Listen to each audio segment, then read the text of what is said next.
Oregon schools have new metrics for reopening, which could lead many of our local schools to have students back in the classroom again.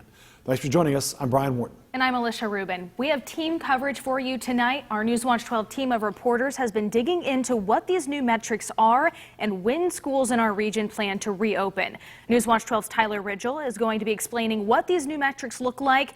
And Brett Taylor spoke with the largest school district in our area, the Medford School District, about what this means for classes moving forward. Our entire team has been gathering information throughout the day, and they join us now live in studio. First, we're going to get out to Newswatch 12's Tyler Ridgell. Tyler, you attended the governor's news conference today. Can you explain the changes that were announced? Yes, ALICIA. Governor Brown mentioned schools would be able to partially reopen if they meet specific metrics. The Oregon Department of Education and the Oregon Health Authority created a metrics model for schools to determine whether they fall among 4 columns based on case rates. Schools in smaller counties will review cases by the number of people infected in its county. The columns break down to on-site and distance learning, transition, and distance learning.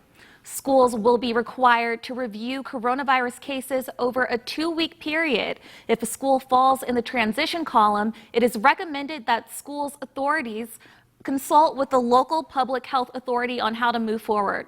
School authority must also keep their operational blueprint up to date on the ODE website and submit weekly status reports, depending on where a school lands on the metric scale. Students could find themselves either closer to on-site learning or distance learning.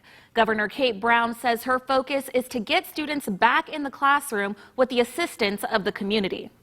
Whether we have children or not, doubling down on our efforts to reduce transmission of the virus. And the basic tools that we have are the same things I've been talking about for several weeks now.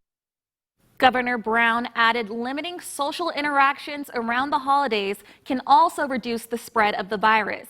The new metrics model is meant to support district planning, family communication, and gradual reopening. You can find the breakdown of the new metrics on our website. Coming up tonight at 5, find out why Governor Brown is choosing to follow through with the reopening of schools with COVID-19 on the rise. Reporting live in studio, Tyler Ridgell, Newswatch 12. Thank you, Tyler. And as you heard, these new metrics involve a county-by-county evaluation, including Jackson County, where case positivity rates have been rising. Continuing our team coverage tonight, we're going now to Newswatch 12's Brett Taylor, who spoke with Central Point School District about where they stand in regards to the new metrics and realistically when they could see students back in the classroom. Yeah, Alicia, even with the case positivity rate rising in Jackson County, which is stopping schools from reopening to in-person learning, the Central Point School District feels pretty optimistic about the new metric changes and when exactly they can reopen.